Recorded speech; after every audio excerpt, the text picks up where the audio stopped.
Hello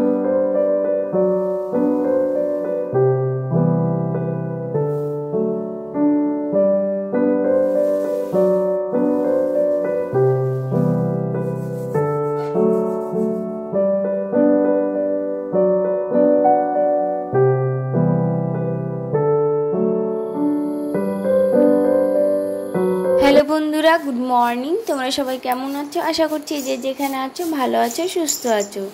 তো আমি সুচিত্রা, আমার নতুন আরেকটি ব্লগে তোমাদের সবাইকে ওয়েলকাম জানিয়ে ব্লগটা এখন থেকেই শুরু করছি। আর আশা রাখছি একটু হলেও তোমাদের কাছে ভালো লাগবে। তাহলে চলো সাথে থাকো আর দেখতে থাকো আজকে কী কী কাজ তোমাদের কাছে শেয়ার করতে পারছি। আর এখন সময় হচ্ছে ওই 5টার মতন বাজে। দেখো 5টার দিকে অনেকটা উঠে গেছে। আর এই সামনের যে ভাবি আছে ওনার দেখো জামা কাপড়ও কাচা হয়ে গেছে, কারণ উনি এবার অনেকটাই সকালে ওঠে, আমার মতনই ওঠে। তারপর ওনার মেয়েরা স্কুলে যায়, ওর জন্য ব্রেকফাস্ট করতে হয়। আর এখানে 8টার দিকে না সব স্কুল খুলে যায়, আমাদের ওখানে 10টায় আর এখানে 8টায়। তো এই যে বাড়িটা ঝাড় দিয়ে ফুল তুলে নিয়ে চলে এসেছি, তারপরে রান্নাঘরে নিলাম। তো এই রান্নাঘরে তো কালকে ভাতের হাঁড়িটা ধোয়া হয়নি, মানে ধুয়ে রাখি না, আমি রাতে ভাতের হাঁড়ি ধুয়ে রাখি না, এই সকালবেলায় ধুয়ে রাখি। তো এটা কাজ সেরে নিয়েছি। আর কালকে রাতেই তো ওভেন টোভেন সব মুছে রেখেছিলাম, তো ওভেনের যে চুলাগুলো আছে সেটাও ঠিক করে রেখে দিলাম, থালা বাসনও রেখে দিলাম। আর এদিকে বানাবো হচ্ছে ব্রেকফাস্ট। আজকে হচ্ছে রুটি আর বেগুন ভাজা হবে। তো বেগুনটাও সাইজ মতন কেটে নিচ্ছি। আর আমি না অতটা চাকু দিয়ে কাজ করতে পারি না, কিন্তু মাঝে মাঝে ট্রাই করি যে দেখি কাজ করতে পারি কিনা। আমার সবচেয়ে সুবিধা হয় মনে হয় বটি দিয়ে করলেই ভালো হয়, তাড়াতাড়ি হয়, স্পিড হয়। এবার সবাই তো সব কিছু পারে, মানে করে না। আমাদের যেহেতু গ্রামে বাড়ি ছিল, তাই আমরা সবসময় বটিতে ইউজ করতাম। তো এখানেও মাঝে মাঝে করি, সবাই চাকু দিয়ে করে, আমিও চাকু দিয়েও করি মাঝে মাঝে, বা বটি দিয়েও করি। তো এই যে রুটিগুলোতে ঘি মাখিয়ে নিচ্ছি। আজকে হচ্ছে রুটি দিয়ে ঘি দিয়ে মাখানো, আর হচ্ছে আর জানাতে বন্ধুরা খেতে বসেও শান্তি নেই। তো এদিকে খেতে বসেছি, আর এই যে নোংরা গাড়ি চলে এসছে, তো নোংরাটাও দিয়ে দিলাম। আর প্রতিদিন যদি না দিই না, ওই থাকলে পরে গন্ধ ঢেকে যায়। আর এদিকে মাছের ক্যারি প্যাকেট রয়েছে, তো সেটাও না দিলে পারে, আজকে যদি না দিই না তাহলে গন্ধ ঢেকে যাবে। যে কোনো জিনিসই প্রতিদিন আসে দিয়ে দেওয়াই ভালো, প্রতিদিনই দিয়ে দিই। তো যেদিন হাজবেন্ড থাকে সেদিন তার মানে সামনে থাকে, সেদিন আর চলে এসেছি ঘরে যে সব বেড গুছিয়ে নিলাম। এটা তো প্রতিদিনেরই কাজ, সব সময় মানে প্রতিদিনই করতে হয়। সে ভিডিও করো আর না করো বা দেখাও, সেটা তো করতে হচ্ছে সবারই। তো এই যে ঘরটাও ঝাড় দিয়ে নিচ্ছি, গুছিয়ে নিচ্ছি। আর জানো তো বন্ধুরা, এত চুল উঠছে, তো সবসময় মাথায় ভাবছি যে তেল দিয়ে রাখবো, আর মাথা খুব গরম হয়ে যাচ্ছে, আর অনেকগুলো চুল উঠে গেছে। আর এখানে সে ভালোও লাগছে না, এমনিতে নতুন জায়গা, তারপরে সে একটু ভালো লাগছে না, উঠে যাচ্ছে। দেখবে চোখের সামনে যদি খালি চুল ঝরে না, অতটা ভালো লাগে না, টেনশন হয়, আরও মাথা গরম হয়, তখন আরও চুল উঠে। তো আর হাজব্যান্ড বলে সবসময় তেল দিয়ে রাখবো মাথায়। আর সবসময় তেল দিলে কি বলো তো, ওই সবসময় কালো কালো লাগে, কেমন মাথায় তেল দিলে কেমন লাগে না, একদম চুলগুলো চিপসে থাকে আর কেমন লাগে একটু। এর জন্য রাতে দিই, সকালে তো শ্যাম্পু করে নিই স্নানের সময়। তো এখানে একজনে দেখলাম অনেকটাই চুল, তো বললাম কি তোমার চুল ওঠে না? তো বললো উনি একটা তেল বানিয়েছে দিয়ে, মেথি দিয়ে, কালো জিরে দিয়ে, তারপর হচ্ছে অ্যালোভেরা দিয়ে, যে তার কারি পাতা দিয়ে, নারকেল তেল দিয়ে, মানে জাল করে একটা তেল বানিয়েছে, বললো ভালো হয় ওটা। মানে দুটো 1 মাস দিলে পারে বোঝা যাবে না, 3-4 মাস থেকে শুরু হবে, যার উঠবে না। তোমরা যদি বানাতে চাও তাহলে বানিয়ে নিও, তোমাদের যদি তেল বানিয়ে উঠে যায় তাহলে সেটাও করতে পারো আমার মতন। তো চলো বন্ধুরা, তোমরা যদি কেউ নতুন আমার এই ভিডিওটা মানে দেখো, হয়তো তোমাদের যদি একটু ভালো লাগে তাহলে একটা সাবস্ক্রাইব করে যেও। আর সম্পূর্ণ ভিডিওটা যদি তোমাদের ভালো লেগে থাকে একটা ছোট্ট করে লাইক করে যেও। আর এই নতুন বন্ধুটার পাশে থেকে চলো, তোমাদের সাথে তো গল্প করতে করতে অনেকগুলো কাজই শেয়ার করে দিলাম তোমাদের সাথে। আর এখন স্নান করব, তারপরে পুজো দেব। আর এগুলো তোমার নিত্যদিনেরই কাজ, প্রতিদিনই করতে হয়। তো এই দুধটাও নিয়ে নিচ্ছি। জয় গণেশ জয় গণেশ জয় গণেশ দেবা, মাতা জাকি পার্বতী পিতা মহাদেবা, जय गणेश जय गणेश जय गणेश देवा माता जकी पार्वती पिता महादेवा। हे कृष्ण करुणा सिंधु दीनो बंधु जगतपते गोपेश गोपिका कांत राधा कांत नमोस्तुते। हे कृष्ण करुणा सिंधु दीनो बंधु जगतपते गोपेश गोपिका कांत राधा कांत नमोस्तुते। हे कृष्ण करुणा सिंधु दीनो बंधु जगतपते गोपेश गोपिका कांत राधा कांत नमोस्तुते।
তো এদিকে রান্না কমপ্লিট হয়ে গেছে। গ্যাসের ওভেনটা ভালো করে মুছে নিয়েছি।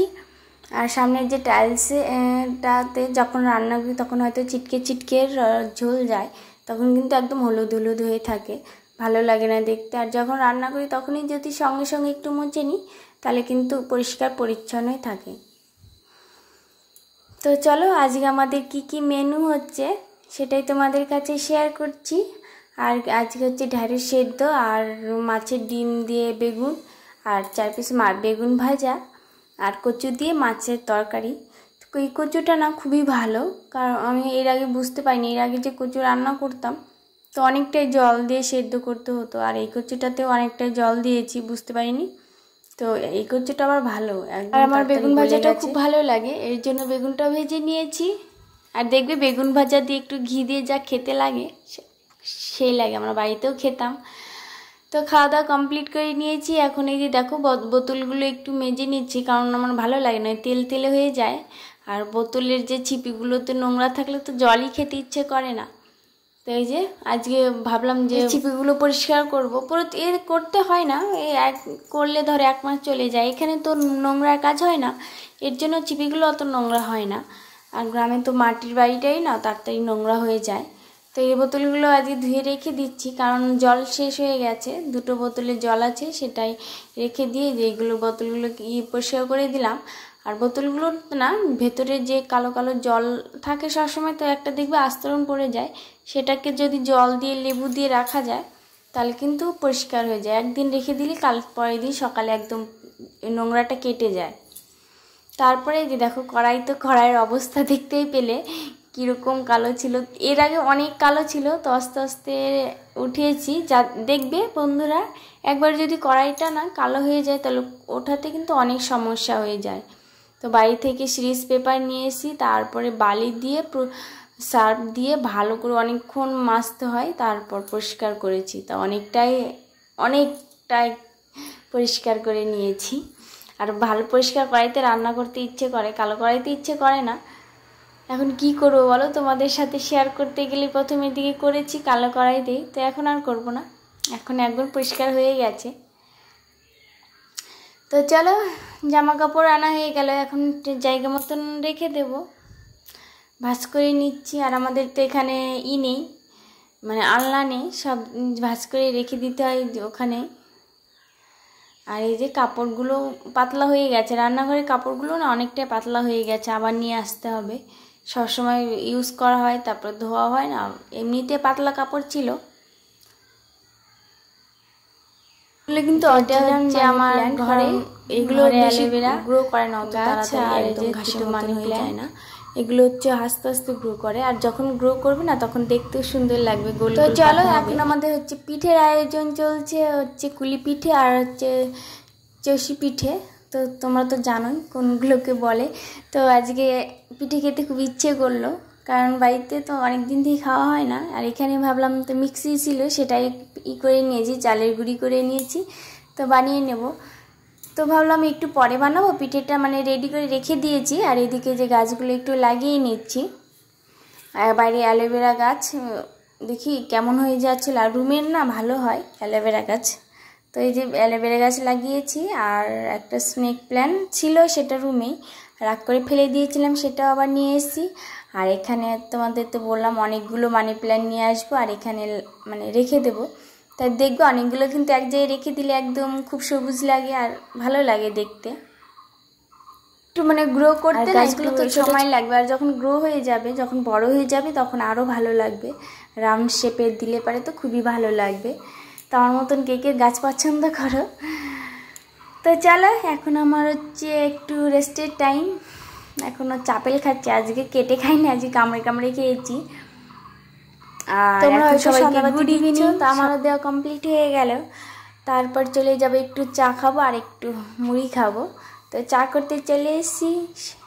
দেখা হচ্ছে নেক্সট ব্লগে। টাটা।